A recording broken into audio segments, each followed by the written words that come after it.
Hi friends, ഞാൻ ഇന്ന് സംസാരിക്കുന്നത് ലെൻസ് കൂടിയതിനെ പറ്റിയാണ്. ക്യാമറ ലെൻസിലേക്ക് നേരിട്ട് വരുന്ന സൂര്യരശ്മി അല്ലെങ്കിൽ ശക്തമായ പ്രകാശം കാരണം ഉണ്ടാകുന്ന അനാവശ്യ ഫ്ലെയർസ് അഥവാ പ്രതിഫലനങ്ങൾ ഒഴിവാക്കാൻ വേണ്ടിയാണ് ലെൻസിൽ ഹുഡ് നമ്മൾ ഘടിപ്പിക്കുന്നത്.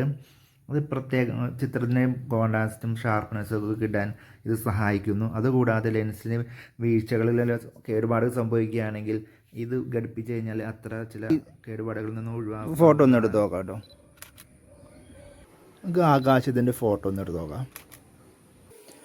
ആമസോണിൽ നിന്ന് വന്നേക്കുന്ന ക്യാമറ ലെൻസിൻ്റെ ഹുഡാണിത്. നമുക്കിത് ഓപ്പൺ ചെയ്ത് നോക്കാം. ഇങ്ങനെ വിളിക്കണം നല്ലത്, ഇങ്ങനെ വിളിക്കാം. ഇതാണ് സംഭവം. അത് സേഫ്റ്റി പാക്കായിട്ട് വന്നിരിക്കുകയാണ്.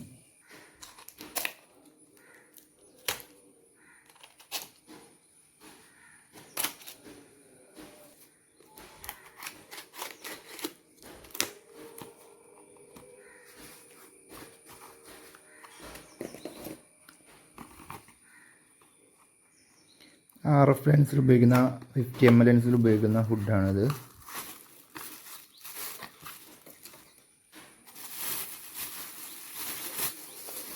ഇതാണ് ഐറ്റം.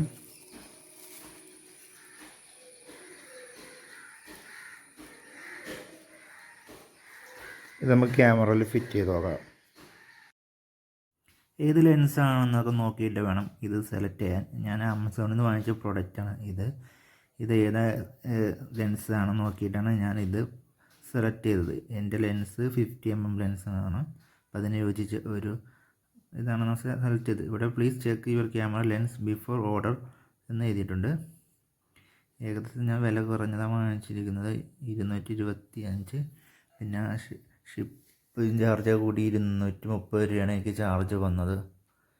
ഞാൻ ഇതിൻ്റെ പ്രൊഡക്റ്റിൻ്റെ നെയിം ഇതിൽ കാണാം, 225. പിന്നെ ഇതിൻ്റെ ഡെലിവറി ചാർജ് കൂടി 230 രൂപ ചാർജ് വന്നു. ഇതാണ് നമുക്ക് കിട്ടിയ ഐറ്റം. ഇത് 50mm ലെൻസാണ്. ഈ 50mm ലെൻസിൽ നമുക്ക് ഫിറ്റ് ചെയ്ത് നോക്കാം കേട്ടോ. എന്നിട്ട് തിരിക്കുക, സംഭവം ഫിറ്റായി.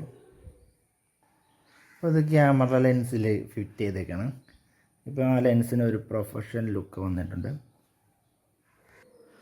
ഇമേജൊക്കെ എടുക്കുമ്പോൾ നമ്മുടെ മുകളിൽ നിന്നുള്ള സൺലൈറ്റൊക്കെ പ്രതിരോധിക്കാൻ വേണ്ടിയാണ് ഈ ഹുഡ് ഉപയോഗിക്കുന്നത്. കുറച്ച് ഫോട്ടോ ഒക്കെ എടുത്ത് നോക്കാം നമുക്ക്.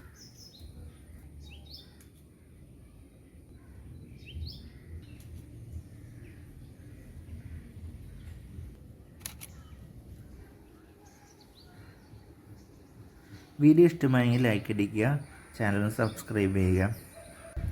ഫുഡിനെ പറ്റി മനസ്സിലായെന്ന് വിചാരിക്കുന്നു. ഞാൻ അടുത്ത വീഡിയോ കാണാം. ബൈ.